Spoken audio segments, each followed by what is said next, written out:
इस वीडियो में मैं एक ऐसा मौजू पे बात करूंगा जिसके बाद मुझे बहुत हद तक यकीन है कि कुछ लोग जिनको इस वीडियो का नुकसान होगा वो ज़रूर इस वीडियो को YouTube से हटवाने की या रिमूव करवाने की कोशिश करेंगे। इस वीडियो में मैं बताऊंगा कि ये क्या वजह है कि ये जो PCR टेस्ट है लोगों का बार बार पॉजिटिव आता है, चाहे वो अलामात से निकल आए हों और चाहे उनको काफ़ी दिन हो चुके हों और महीने से ज़्यादा हो चुका हो, लेकिन उनका PCR का टेस्ट बार बार पॉजिटिव आता है। और वो क्या एक ऐसी बात छुपाते हैं लैब वाले जिसके पता चलने से आपके अंदर का डर और खौफ ख़त्म हो सकता है। और इस बात को समझाने के लिए मैं सबसे पहले आपको वाइट बोर्ड पे कुछ चीज़ समझाता हूँ। जी दोस्तों, जिस बारे में मैं बात करना चाहता हूँ उसको समझने के लिए सबसे पहले ये स्ट्रक्चर को देखें। ये है कोरोना वायरस। इसकी ये जो बाहर रेड कलर की ये नज़र आ रही हैं, इसको हम कहते हैं स्पाइक प्रोटीन। और ये वही प्रोटीन है जिसकी मदद से ये वायरस हमारे जिस्म में दाखिल होता है। और ये है लिपिड की बाइलेयर, ये है इसकी होल जिसको आप कह सकते हैं, शेल कह सकते हैं। इसके अंदर है ये RNA, और ये वो RNA है कि जब ये इसकी मदद से हमारे सेल्स के साथ अटैच होता है और ये RNA हमारे जिस्म में चला जाता है, तो ये है वो RNA जो कि सबसे ज़्यादा तबाही करता है, जो हमारे जिस्म में जो भी प्रॉब्लम्स बनते हैं, और ख़ास तौर पे वो लोग जिनकी उम्र ज़्यादा है, जो इम्यूनो कॉम्प्रोमाइज्ड हैं, जिनको बाकी प्रॉब्लम्स है, उनके लिए ये है वो RNA जिसके अंदर सारी जो प्रॉब्लम्स होती हैं उनकी डिटेल्स इसके अंदर पहले ही मौजूद हैं। अब जैसे ही ये वायरस हमारे जिस्म में दाखिल होता है और हमला आवर होता है, तो हमारे जिस्म का इम्यून सिस्टम जिसकी हम बहुत ज़्यादा बातें करते हैं वो एक्टिवेट हो जाता है। ये हमारा दिफाई निज़ाम है, और ये इम्यून सिस्टम इस वायरस के मुकाबले में एक आर्मी तैयार करता है जिसको हम कहते हैं एंटीबॉडीज़। शुरू में वो पहले 10 दिन में एंटीबॉडी बनाता है जिसको हम कहते हैं IgM, और 10 से 12 दिन के बाद वो बनाता है इम्यूनोग्लोबुलिन G इस वायरस के खिलाफ। अब जैसे ही हमारा इम्यून सिस्टम दिफाई निज़ाम एंटीबॉडीज़ बनाता है इम्यूनोग्लोबुलिन M और इम्यूनोग्लोबुलिन G, वो हमला आवर होती हैं इस वायरस के ऊपर।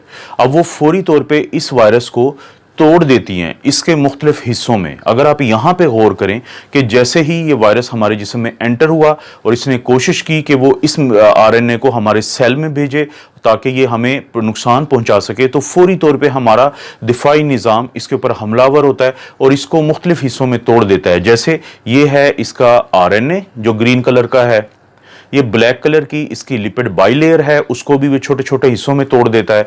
और इसकी स्पाइक जो प्रोटीन है जो वायरस ने इस्तेमाल की थी हमारे सेल के अंदर दाखिल होने के लिए, उनको भी अलहदा अलहदा कर देता है। अब ख़वातीनो हज़रात, इंतहाई अहम बात मैं आपको बताने लगा हूँ, वो ये है कि जब ये वायरस पूरा एक होल होता है, पूरी एक स्ट्रक्चर होता है, तो ये हमारे जिस्म के लिए इंतहाई ख़तरनाक है इसका ये RNA। लेकिन जब हमारा दिफाई निज़ाम इसको तोड़ देता है हिस्सों में, तो फिर ये बिल्कुल भी खतरनाक नहीं होता। इसका यही RNA जिसको हमारे दिफाई निज़ाम ने, हमारे इम्यून सिस्टम ने एंटीबॉडीज़ की मदद से मुख्तलिफ हिस्सों में तोड़ दिया है, तो अब ये हमें कोई नुकसान नहीं पहुंचा सकता RNA, चाहे ये हमारी जिस्म के अंदर ही हो। आप इसकी मिसाल लें एक बंदूक की शक्ल की। एक फ़र्ज़ करें कि एक बंदूक हो, वो किसी को भी फायर करके मार सकती है, लेकिन अगर आप उस बंदूक के मुख्तलिफ हिस्से आपस में अलहदा अलहदा कर दें तो बंदूक के वो हिस्से आपको किसी को कोई नुकसान नहीं पहुंचा सकते। तो यही मिसाल है इस वायरस की, जिसको हमारा दिफाई निज़ाम जब तोड़ देता है तो इसके ये मुख्तलिफ हिस्से मौजूद होने के बावजूद हमें कोई नुकसान नहीं पहुंचा सकते। लेकिन यहां पे आता है लेबोरेटरीज का एक घिनौना किरदार, वो मैं आपको अब बताता हूं। जी दोस्तों, अब जब लेबोरेटरी वाले हमारा ये टेस्ट करते हैं जिसको हम कहते हैं RT-PCR या reverse transcriptase polymerase chain reaction, जो वो हमारे नाक या गले से वो स्वैब लेते हैं या स्वाबिंग करते हैं, तो वो जो टेस्ट है वो ये दोनों जो RNA है, चाहे तो ये वायरस के अंदर मौजूद हो या टुकड़ों की शक्ल में पड़ा हो हमारे जिस्म में और नाक के हिस्से में या गले के हिस्से में, वो उन दोनों को पॉजिटिव बताता है, वो दोनों को डिटेक्टेड बताता है। इस सेल के इस टेस्ट के अंदर ये सलाहियत ही नहीं है कि वो फर्क कर सके कि ये खतरनाक शक्ल में मौजूद RNA है या ये वो RNA है जो पड़ा भी रहे अगर 2 महीने तो जिस्म को इसका कोई नुकसान नहीं है। वो दोनों की रिपोर्ट देता है पॉजिटिव, वो दोनों की रिपोर्ट देता है डिटेक्टेड। अब आपको ये पता चला होगा कि क्यों आपका PCR टेस्ट इसके बावजूद कि आपकी अलामात ठीक हो चुकी हैं और बार बार पॉजिटिव आ रहा है। अब मैं लेबोरेटरी वालों की बदनीयती की बात सिर्फ एक ख़ास वजह से कर रहा हूँ, अगर आप गौर करें कि किसी एक लेबोरेटरी की ये रिपोर्ट है पीसीआर डिटेक्टेड की, नीचे इंग्लिश में एक डिस्क्रिप्शन दी हुई है, उसका उर्दू तर्जमा ये है कि अगर आपका ये टेस्ट नेगेटिव आ चुका है तो ये मत समझें कि वायरस आपके अंदर नहीं है। इसकी ये वजह भी हो सकती है कि हमने टेस्ट प्रॉपर ना लिया हो, आपका स्वैबिंग ठीक ना की हो, हमारी किट का भी प्रॉब्लम हो सकता है, और ये भी प्रॉब्लम हो सकता है कि वायरस आपके नीचे बैठा हो हिस्सों में और ऊपर ना बैठा हो। इसको मैं इंग्लिश में कहूंगा फेयर इनफ। लेकिन आपने कहीं पे एक जुमला ये दर्ज नहीं किया कि अगर ये पॉजिटिव आ गया है तो इसकी भी कोई ऐसी वजह हो सकती है कि आप लोग परेशान मत हों। उन्होंने वो इसलिए नहीं किया कि वो खौफ का कारोबार कर रहे हैं। जितना ज़्यादा आप लोग खौफजदा रहेंगे उतना ज़्यादा आप ये टेस्ट करवाएंगे, जितने ज़्यादा आप ये टेस्ट करवाएंगे उतनी ज़्यादा उनकी तिजोरियां भरेंगी। अभी वो अरबों पाकिस्तानी रुपीस कमा चुके हैं इस पीसीआर टेस्ट के ऊपर। उनको पता है कि जब तक लोग खौफजदा हैं वो इस कारोबार में फ़ायदे में हैं। तो आम लोगों के लिए फिर इसका क्या हल है? ये तो एक प्रॉब्लम मैंने बताया है, इसका हल ये है, अगर आपको अलामात हैं और आपका पीसीआर पॉजिटिव है तो आपने मुकम्मल तौर पे वैसे ही अपना इलाज करना है जैसे डॉक्टर्स आपको बताते हैं।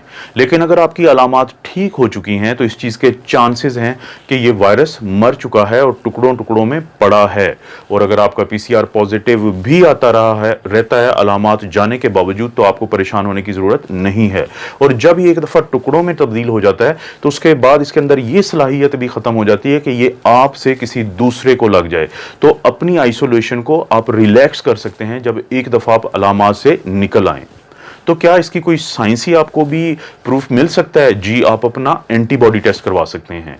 अगर आप अपना एंटीबॉडी टेस्ट करवाएं, जो मैंने एक दिन पहले मिसाल दी थी और मैं ये दोबारा दिखा रहा हूं कि एक दोस्त हैं जिनका इम्यूनोग्लोबुलिन जी बहुत स्ट्रांगली पॉजिटिव आ रहा है, लेकिन इसके 2 दिन के बाद भी जब उन्होंने अपना पीसीआर का टेस्ट करवाया तो वो उन्होंने पॉजिटिव दिया। और वो शख्स जो इससे सेहतयाब हो रहे हैं वो ज़हनी तौर पे इंतहाई टेंशन में चले गए एक बार फिर कि उनका टेस्ट पॉजिटिव है। तो मेरी आप लोगों से दरख्वास्त है कि अगर आपको लगता है कि ये वीडियो आपको किसी भी तरह से हेल्प कर सकती है, आप इसको सेव करें डाउनलोड करके, आप इसको लाइक करें और अपने दोस्तों के साथ शेयर करें कि हो सकता है किसी एक को इस वीडियो का फ़ायदा हो जाए।